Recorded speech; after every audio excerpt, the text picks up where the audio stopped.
Welcome back to Omo Pastor. Today we're discussing something incredibly important, and that is building a support network. We are not meant to do life alone. We are not meant to, keep all our experiences to ourselves. Whether you're navigating a personal challenge or pursuing your goals, having the right people around you can make all the difference. So today we want to look at how you can build the right support network, why should you build it, and the benefits that come from that, and who should you look to as support, or where should you go and seek support and all that. We still have with us here Jemima, nice to see you again. You're welcome. I'm still Adedamola Flourish Palami. So let's dive in, Jemima. A strong support network is invaluable. Yes. Right? It's not just about having people to hang out with. Yes. It cannot be that mundane. Right? It's about surrounding yourself with those who get you. Who can offer guidance, encouragement, and sometimes even a little tough love when it is needed. Everybody needs someone in their corner that says, Oga, what you posted on social media, go and remove it now. So what do you think? How if you feel like your experiences or perspectives are different from other people, how do you start building that network? You said you went for a program, then you met like minds, and you're like, so you exist. Yes. How do you do that? Okay, so this topic is very important because I've had my share of bad friends, of terrible human beings surrounding me. And so the first step of getting like-minded people is you have to be that like-minded person yourself. Because for you to find such person, you must also be that person. And then next, you have to be intentional about making friends or socializing with people that you want in your circle. Because many people will come your way. Many people you will meet characters. You will meet a lot of characters. So you have to be very intentional. And I think that was one mistake I made throughout my secondary school days. I was just, anybody. That shall be friends. And shall be friends. And especially when I became a born-again Christian. Because there's one thing of being a pastor's child and being a born-again by yourself and not because mommy and daddy told you to be. And so when I got born again, I didn't find any like-minded person in my corner because the school I went to, everybody felt money was their savior, in quotes. And so I was just going with anybody. They were not bad people, but they were not the people for me. They said an eagle and a chicken is not supposed to be. I felt I had been in a higher position, or I could have done better if I had like-minded friends. I wasn't intentional then. So I think you should be intentional about the kind of people you want to surround yourself with. If you should write down a list of what I want in a friend, and then when you meet such person, you tick it off. If it has to get to that point, because your friend can either make or break you. Your network can either take you to where God has placed you, or bring you to where you are not supposed to be at a particular time. Very profound. You have to be intentional. Yes. I'm holding on to that. Being intentional about the people that we have around us. It makes a lot of sense. Starting with shared interests can help form the foundation of strong connections. Yes. Once you are in those spaces, how do you go about cultivating deeper friendship and relationships? It's one thing to say, oh, he's my type of person, she's my type of person. How do we now cultivate it so that it's not a one-sided relationship? Okay. One thing you have to do is find that common ground. You might be very different people, but there's something that brought you together. That thing that brought you together, use it as your catalyst for that friendship. So my current close friend, what brought us together was the fact that we go to the same church and we both love God to a very deep level. And so that is what we use as our catalyst for this whole friendship. And God has a way of just, when God is the foundation of your friendship, I think it blossoms very well. So what we used to do is, okay, let's do Bible study together, or let's pray together, or let's watch Holy Ghost nights together. These little things that you do. So you do a watch party. Yeah, you will do a watch party. They're just things that grow you. And so that's how you do it with every friendship. So let's say I made a friend because this person is smart, or this person academically would help me. So I say, okay, oh, there's this book that I'm reading. Try and read it. We can discuss about the book later. Or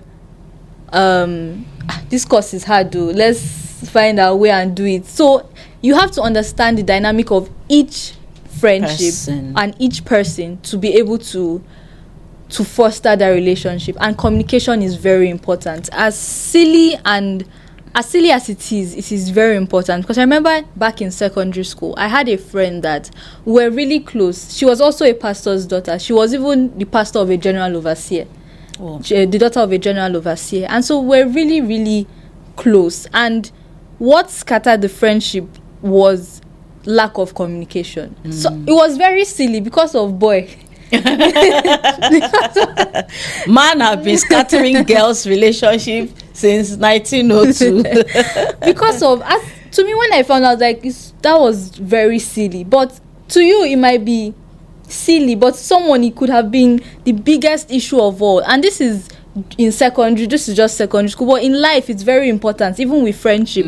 Because if you think, regard other people's feelings when you're communicating also. Because someone said, oh, it's because you didn't answer your call. Don't say, is that all? Don't say that. Say, okay, I understand where you're coming from. And I will do better in trying to answer calls. And say, okay, I wasn't with my phone at that moment and I got carried away by not calling you back.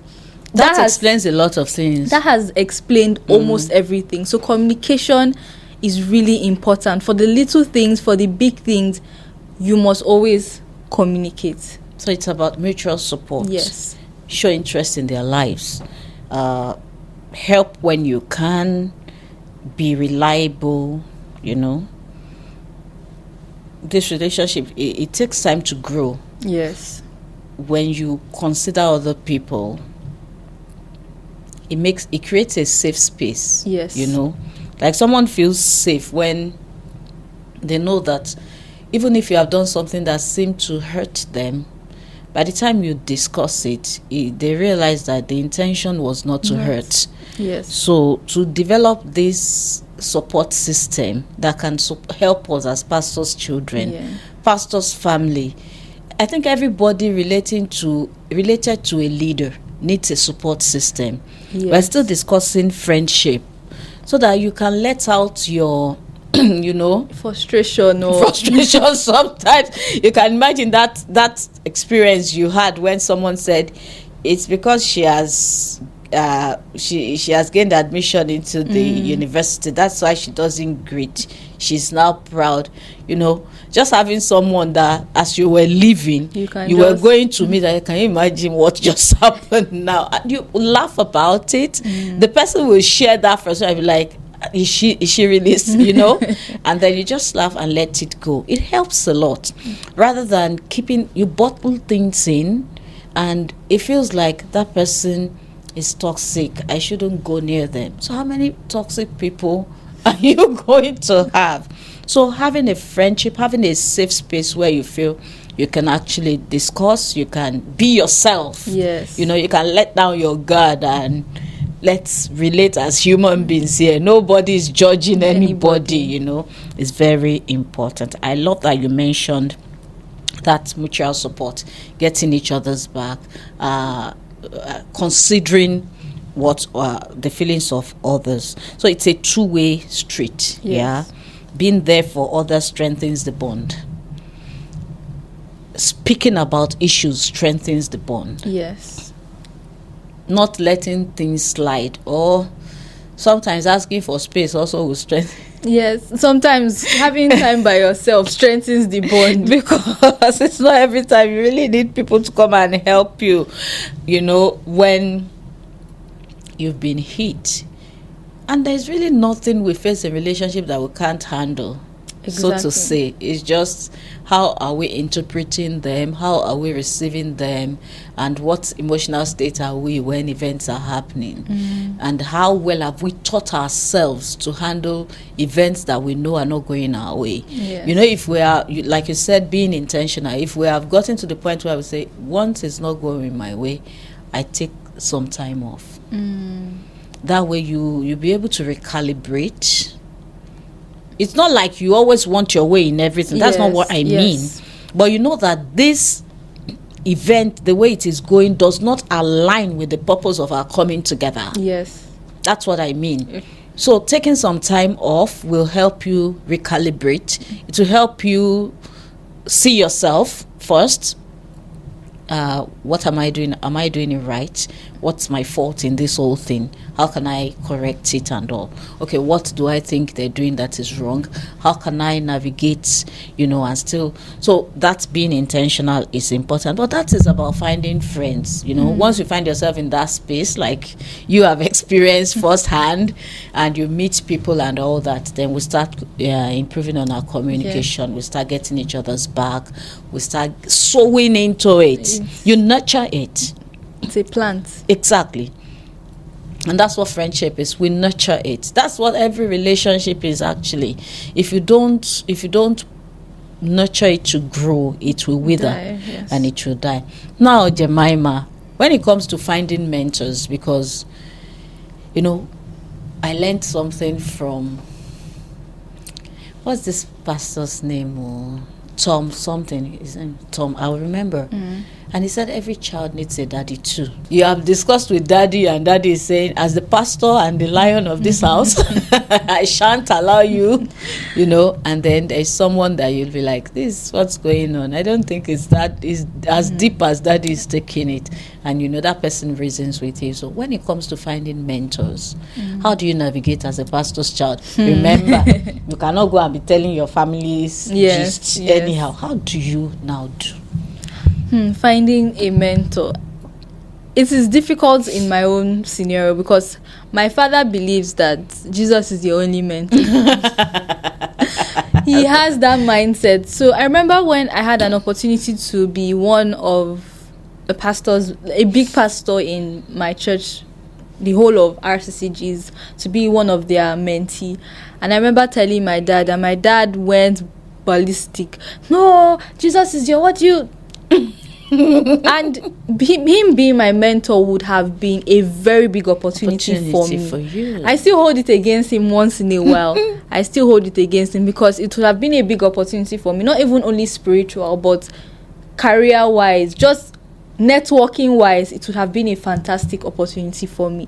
And so for me, it is quite difficult having a mentor because one important thing about mentoring is people must know that this person is your mentor, especially your parents, especially if you're still under your parents. And so it was really difficult for me. It's still difficult for me finding a mentor because I remember when I first gave my life to Christ, the person that I was that taught me about Jesus at that point was my mentor. But because he was the opposite gender, my father didn't really accept him. Well, I will agree with him because most mentors that mentored new born again Christians ended up being mentor husband. But the thing is, they were very much aware of it because I would be like, okay, mommy, my mom is sitting here, let him come over, let him see who my parents are. Who's on the dining table, do Bible study. Like, it wasn't how will I put it? It wasn't a closed. Everybody was aware that this person was the person teaching me more about Christ, and he was very, very impactful in the early journeys of my Christian journey. Yeah. But maybe I just feel my father was coming from a point of being a protective. Well, for some reasons, I won't even let you go on. I support him. Don't worry. I just support him. On that note, I support him because when people mentor, and the family is open to them and all, they can get ideas, you know, and he knew you were still young, and he wouldn't want someone to start prepping you for marriage and all that. Grooming, bride and groomer. Yeah. Do you understand? So that one is understandable, and I can relate to that. Okay, but in terms of a pastor's child now saying, I have this mentor, you know, I think one of the things that parents are wary of is it what's the dynamic of and their fear of if this person has ulterior motive, which is very difficult to find out at the initial stage of things. But if they don't have ulterior motive, you can have mentors that are not physical. Online. They are not physically with you. You can start being mentored by someone from reading their books. Okay, if it's that way, I think I have there's a pastor, Evangelist Lawrence Oyo. He's not even in RCCG as a whole, but he's one person that has really impacted my life as a Christian. How I pray, how I do my things. I don't get to see, I've never even met this person before, but I think that's a good way to start your own form of mentorship, maybe from afar. And then one day, when you're older and that fear of ulterior motive because you're young is no longer there, I think that's a good point you've raised. Having someone from afar. Maybe from books, reading books, online communities, WhatsApp groups, and you know that what they are doing there is watering you. So we thank God for COVID-19. Yes. You know, we can no longer complain that we're alone and we don't have resources, we don't have access. And maybe we should start inviting Jemima to help us. Let's start this our Omo Pastor community already. Because we're going there to start a community group, you know, where you can just, when you know you have been pushed to the wall, you can just vent there, and you have people be like, don't worry, we've been there. Is that all they said? What about my own? You know, and it's not like we are gathering a pity party, but it's a support. It's a form of support. It's a place where sometimes you're venting and someone says that what you are doing is not exactly right. Calm down. You know you're upset, but have you considered this perspective? So we'll look into that. Yes. The Omo Pastor community. Watch out, coming up. Coming soon. All right, so you can do that and get mentored. Now, when it comes to people that you have to physically interact with, anyways, how many people really have that time, you know, to mentor teenagers and adolescents, you know, except maybe teenage church teachers. And these days, they also seem very busy. Yes. You know, so we should find ways and opportunities to get mentored, look at somebody's lifestyle, look at how they're doing their Christian life, look at how although another aspect is social media the truth? Exactly. Social media isn't, because sometimes you see Christian couples that you want to emulate and all that, but you really don't know what they are going through. And we live in a world of lies, and later the world, I hear that they are divorced. We live in a world of lies, and this world helps propagate that lie. Yes. Because now you don't have to even see the person physically. All you're seeing is a facade online. I'm like, oh my God, these people are praying together. They might not even be staying in the same room, in the same house. Honestly, they could be sharing scriptures online together. And abusing themselves big time. So, but, you know, one thing I have practiced looking for mentorship is you commit it to God. You know, commit your ways to the Lord. He'll lead you aright. Delight yourself in Him. He'll give you the desires of your heart. If you know that it has gotten to a stage in your life, for me, when I got to that point where I said, you know what, I need a mentor. And I tried, you know, maybe I should go to for this program. When I go there, I try maybe speak to the people there, and it always had a how do you say it? Backfires. Like, after a while, I said, maybe I don't know how to relate horizontal or vertically, because I was thinking maybe I need to learn vertical relationship. Is it the way I spoke? Is it the way I presented myself? Or was it my look? I didn't know why it didn't work. But then when I committed to God in prayer, guess what happened? I just realized that in the various communities I belonged, groups and maybe church and all, they just started coming up with different mentorship programs. Do you know? And why I know it was an answer to my prayer is because even when they came up with the mentorship program, it was not automatic that when you apply, you're taken. Yes, it's not automatic. Do you understand? So you apply and fingers crossed, God, let him select me, and then I get selected and we'll finish this first mentorship program. We'll finish another one. I look at myself, I see pictures I've taken with some fantastic people. I'm like, but for these programs, I wouldn't have been able to, have such, and they have been blessing to me. I won't lie, it has been of tremendous blessing to have such programs come up at that time. In fact, there was one I saw on Facebook. Do you understand? I saw it on Facebook, but that mentorship program didn't only help my Christian walk, it helped my social life, it helped my business life, it helped my family life. It was all around. I'm telling you, because you would think they were just going to tell you, be all that you can be. They didn't. They started with handling or dealing with your early childhood issues. It was therapy in form of mentorship. It was just awesome. So you are in the place and you are getting your healing, you are having direction for business, and it didn't stop there. When we finished, you will still be paired with a mentor that keeps going, and I was paired with a fantastic woman who was also in the same kind of business I was in. Just come, what do you need? Okay, you want to do this? I was like, is this how God does it? No, compared to all the time, this generation, you guys are very funny. Let me dissociate myself now that I want to talk like that. Someone would just say, I want you to be my mentor. Can I come and see you? And you're like, from where? No, follow me. Those kind of people will bring trouble. So sometimes we're not looking for that physical relationship first. You can take it to God. God, I think at this stage I need to be mentored. I need direction. I know that there are things that if I carry on like this might affect me based on where you're going, and you seek mentorship. So you still want to say something about mentorship and all?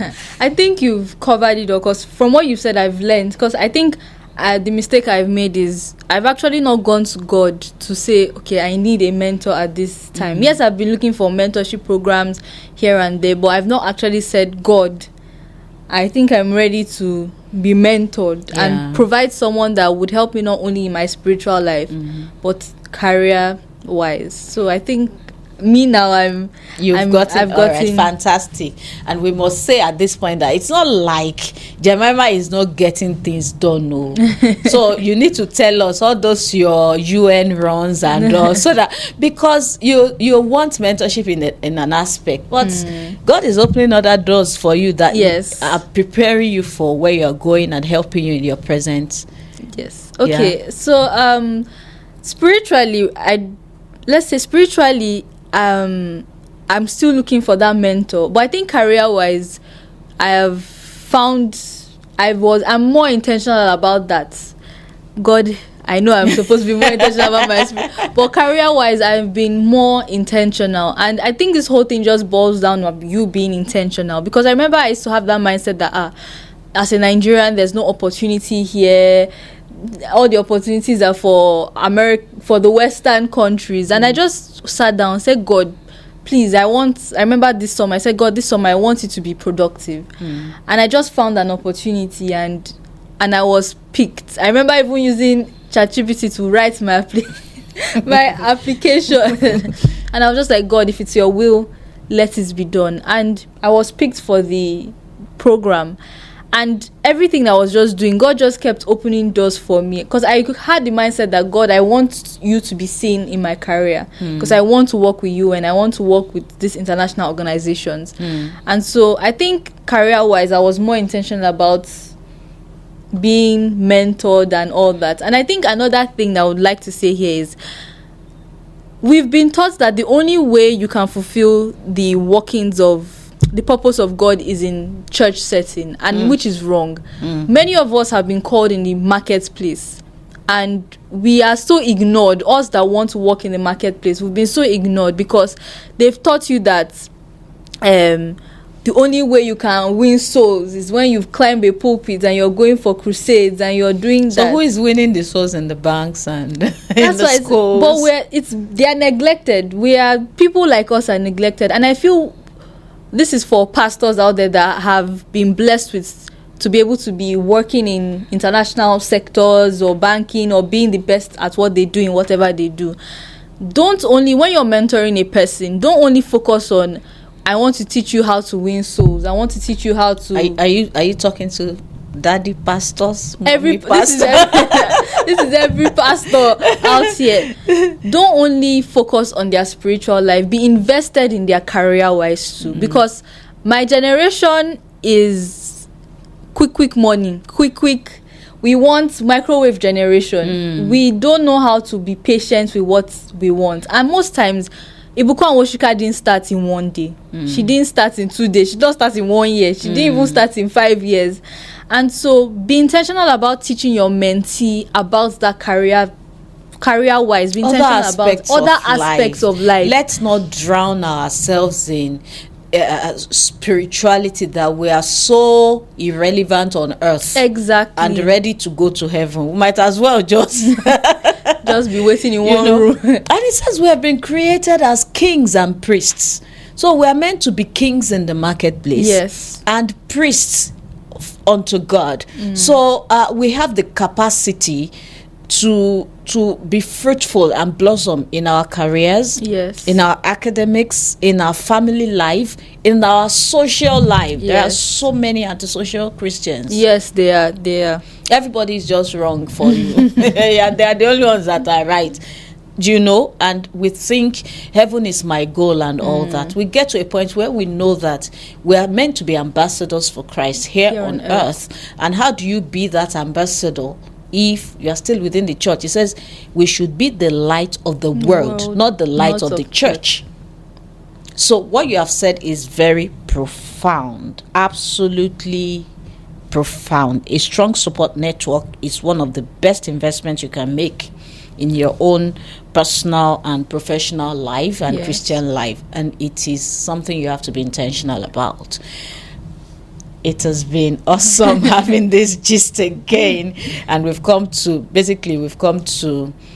the end of today's discussion. We know that we cannot exhaust the topic, it goes on and on, but from me I want to say, give it a go.